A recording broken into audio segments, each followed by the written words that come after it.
स्वागत है आपका आपके काम की खबरों में, जहां जानेंगे आप देश और दुनिया भर की तमाम बड़ी खबरें।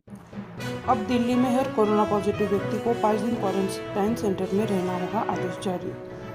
उपराज्यपाल अनिल बैजल ने दिल्ली डिजास्टर मैनेजमेंट अथॉरिटी के अध्यक्ष के तौर पर आदेश जारी किया है। आदेश में कहा गया है कि हर कोरोना पॉजिटिव व्यक्ति को 5 दिन के लिए अनिवार्य रूप से क्वारंटाइन सेंटर में रहना होगा। इसके बाद ही किसी व्यक्ति को होम आइसोलेशन में भेजा जाएगा, लेकिन अगर लक्षण है तो उसी हिसाब से क्वारंटाइन सेंटर या हॉस्पिटल में भेजा जाएगा। दोस्तों, कोरोना वायरस के बारे में बात करेंगे तो हमारे देश में अब तक 3,95,000 से ज़्यादा केसेस हो चुके हैं।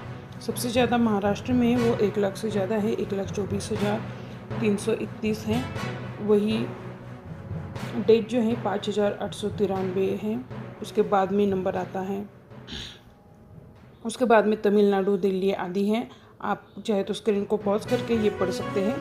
पूरा लिस्ट आपको पढ़ने जाएंगे तो काफ़ी लंबा हो जाएगा वीडियो, आप इसको पॉज करके पढ़ सकते हैं। दोस्तों, कोरोना से लड़ रहे दिल्ली के पूर्व स्वास्थ्य मंत्री सत्येंद्र जैन की तबीयत बिगड़ी, निमोनिया बढ़ा। कोरोना वायरस से जूझ रहे दिल्ली के पूर्व स्वास्थ्य मंत्री की तबीयत बिगड़ती जा रही है। शुक्रवार को जानकारी आ रही है कि जैन को सांस लेने में बहुत दिक्कत आ रही है, वहीं उनका बुखार लगातार बढ़ रहा है। डॉक्टरों का कहना है कि उनका निमोनिया बढ़ गया और उन्हें किसी दूसरी जगह पर शिफ्ट करना पड़ सकता है। पीएम मोदी प्रवासी मजदूरों के लिए योजना शुरू करने जा रहे हैं। दोस्तों, इसके लिए 50,000 करोड़ रुपए की रोजगार गारंटी योजना की शुरुआत करेंगे। पंतप्रधान नरेंद्र मोदी शनिवार को प्रवासी श्रमिकों के लिए 50,000 करोड़ रुपए की रोजगार गारंटी की योजना की शुरुआत करेंगे। कोरोना वजह की लागू लॉकडाउन के बीच बड़ी संख्या में प्रवासी श्रमिक अपने गांव लौट रहे हैं और वहां उन्हें रोजगार की समस्या आ रही है। गरीब कल्याण रोजगार अभियान नाम की यह योजना मुख्य रूप से उन 6 राज्यों पर केंद्रित होगी जहां सबसे अधिक प्रवासी श्रमिक अपने घरों के लौटे हैं। फिर बढ़े पेट्रोल और डीजल के दाम। महज 12 दिनों में 6.55 रुपये महंगा हुआ पेट्रोल। चेक करें आज की कीमतें। गुरुवार यानी 18 जून को देश में लगातार 12वें दिन पेट्रोल डीजल के दाम बढ़ाए गए हैं। ऑयल मार्केटिंग कंपनियों ने गुरुवार को राजधानी दिल्ली में दाम बढ़ाकर 53 पैसे प्रति लीटर और डीजल के दाम 64 पैसे लीटर बढ़ाए हैं। सरकारी तेल कंपनियों ने 12 हफ्तों तक तेल के दामों के लिए किए जाने वाले रोजाना बदलाव के नियम पर रोक लगा दी थी, जिसे फिर से शुरू किया गया है, लेकिन इसके बाद से रोज तेल के दामों में बढ़ोतरी की जा रही है। पिछले 12 दिनों से लगातार हुई वृद्धि के बाद अब पेट्रोल 6.55 रुपये और डीजल 7.13 रुपये प्रति लीटर महंगा हो चुका है। स्वास्थ्य कर्मियों के लेकर बहुत बड़ी खुशखबरी है। दोस्तों, कोरोना वायरस नर्सों और पैरामेडिकल स्टाफ को मिले सुरक्षा उपकरण, कोर्ट ने दिया सरकार को नोटिस। कोरोना से लड़ाई लड़ रही नर्सों और पैरामेडिकल स्टाफ सहित स्वास्थ्य कर्मियों को सुरक्षा उपकरण और सुविधाएं की याचिका पर सुप्रीम कोर्ट ने केंद्र सरकार को नोटिस जारी कर जवाब मांगा है। यूनाइटेड नर्सेस एसोसिएशन द्वारा याचिका पर 4 हफ्ते में जवाब मांगा गया है। नेपाल के बाद अब बांग्लादेश को साध रहा चीन, भारत को घेरने की तैयारी। श्रीलंका, नेपाल के बाद अब बांग्लादेश को अपने आर्थिक जाल में फंसा रहा है चीन। चीन ने बांग्लादेश से निर्यात होने वाली 97% सामानों को किया टैक्स फ्री। 1 महीने पहले ही शेख हसीना और शी जिनपिंग ने व्यापार को लेकर की थी बैठक। चीन के बहिष्कार की मुहिम। केट ने तैयार की 500 सामानों की ये लिस्ट। केट इस मामले को केंद्रीय वाणिज्य मंत्री पीयूष गोयल के सामने रखने वाला है। ऐसी वस्तुओं को भारत में निर्मित करने के लिए सरकार देश के लघु उद्योग, स्टार्टअप और अन्य उद्यमियों को हर प्रकार की सहायता प्रदान करने का आग्रह करेगा। उन्होंने कहा कि बहिष्कार में हर प्रकार की चीनी एप्लीकेशन भी शामिल है जिन वस्तुओं में टेक्नोलॉजी महत्व है। फिलहाल उनको बहिष्कार शामिल तब तक नहीं किया गया है जब तक इस प्रकार की टेक्नोलॉजी विकल्प भारत में विकसित नहीं हो जाता। भरतिया और खंडेलवाल ने कहा कि भारत में अनेक वस्तुएं ऐसी हैं जिनका निर्माण देशी और विदेशी कंपनियां भारत में कर रही है। फिलहाल ऐसी वस्तुओं को बहिष्कार के दायरे से बाहर रखा गया है। चीन में निर्मित वस्तु का भारत में आयात न हो, यह हमारे अभियान का उद्देश्य है। इन वस्तुओं के निर्माण में किसी प्रकार की कोई टेक्नोलॉजी की आवश्यकता नहीं है, इसलिए भारत में निर्मित वस्तुओं का प्रयोग चीनी वस्तुओं के स्थान बहुत आसानी से हो सकता है और भारत इन वस्तुओं के लिए चीन पर निर्भरता को काफ़ी कम कर सकता है। सुशांत के सुसाइड पर बॉलीवुड स्टार्स के ट्वीट देखकर बोले सैफ अली खान, ये फाकंड है। सैफ ने कहा कि फिल्म इंडस्ट्री में बहुत कंपटीशन है, मेरा मतलब है हम किसी की परवाह नहीं करते हैं।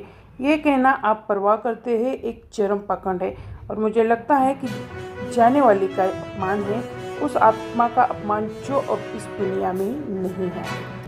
घर पर ही मिलेगा रोजगार का मौका, पीएम मोदी आज लॉन्च कर रहे हैं योजना। देश में लॉकडाउन लागू होने के बाद बड़े स्तर पर प्रवासी मजदूरों ने घर वापसी की है। घर के लौटे मजदूरों के लिए रोजगार का संकट है और इसी माहौल में नरेंद्र मोदी जी ने आज यानी शनिवार को एक योजना लॉन्च करने जा रहे हैं। इस योजना का नाम है गरीब कल्याण रोजगार अभियान। इस योजना को वीडियो कॉन्फ्रेंस के जरिए बिहार में लॉन्च किया जाएगा। इस योजना के डिजिटल शुभारंभ 5 अन्य राज्यों के मुख्यमंत्री और कुछ केंद्रीय मंत्री में हिस्सा लेंगे। 116 जिलों में लॉन्च। बिहार, उत्तर प्रदेश, मध्य प्रदेश, राजस्थान, झारखंड, ओडिशा के कुछ 116 जिलों के 25,000 से अधिक प्रवासी श्रमिकों को इस अभियान के लिए चुना गया है, जिसमें 27 आकांक्षी जिले शामिल हैं। ऐसे करीब 2/3 मजदूरों को शामिल करने का अनुमान है। इन 6 राज्यों को 116 जिलों के गांव कोविड-19 वैश्विक महामारी के मद्देनजर सामाजिक दूरी के नियमों का पालन करते हुए साझा सेवा केंद्रों और कृषि विज्ञान केंद्रों के जरिए इस कार्यक्रम में शामिल होंगे। चीनी कंपनियों को दिए ठेके रद्द हो, स्टार्ट ना करे चाइनीज प्रोडक्ट्स का प्रचार।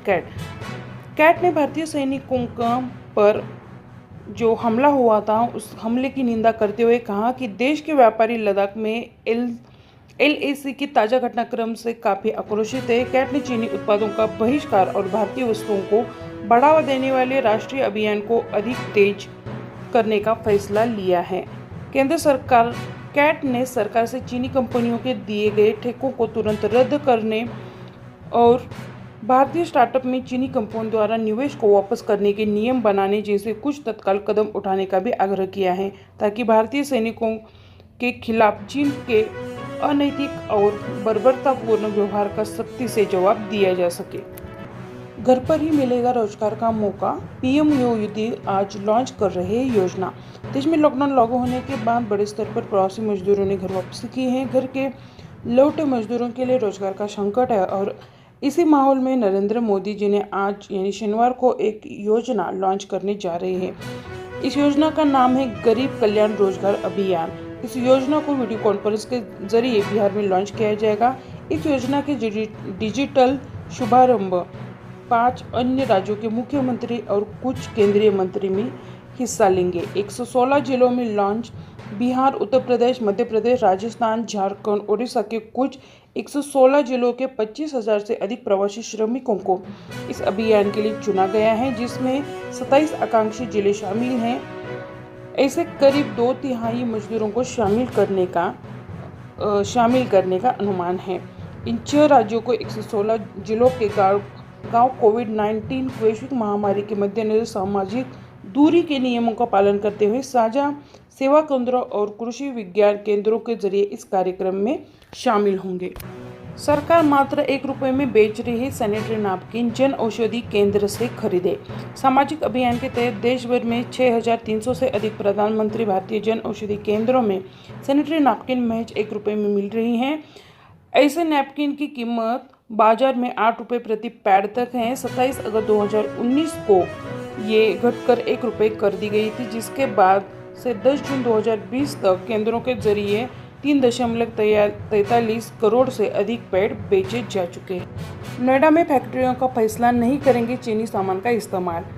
सीमा पर चीन की हरकतों से पूरे देश में गुस्सा है। सरकार से मांग की जा रही है कि चीन पर चौतरफा दबाव बनाया जाए, ताकि भविष्य में वो ऐसी हरकत करने से पहले 100 बार सोचे। खुद पंतप्रधान नरेंद्र मोदी ने कहा कि जवानों का बलिदान व्यर्थ नहीं जाए।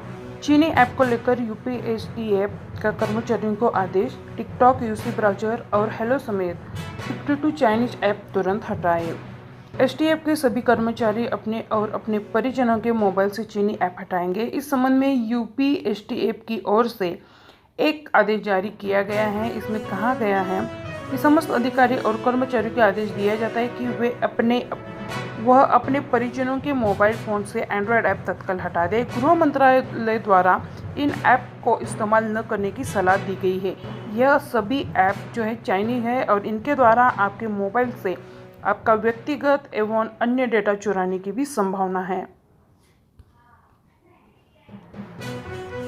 रडार पे ये रहे ऐप्स जिनकी पूरी लिस्ट आप यहाँ पे देख सकते हैं। अब ये काफ़ी लिस्ट जो है काफ़ी लंबी है, तो आप वीडियो को पॉज करके पढ़ सकते हैं और पूरा बताने जाएंगे तो काफ़ी लंबी हो जाएगी वीडियो।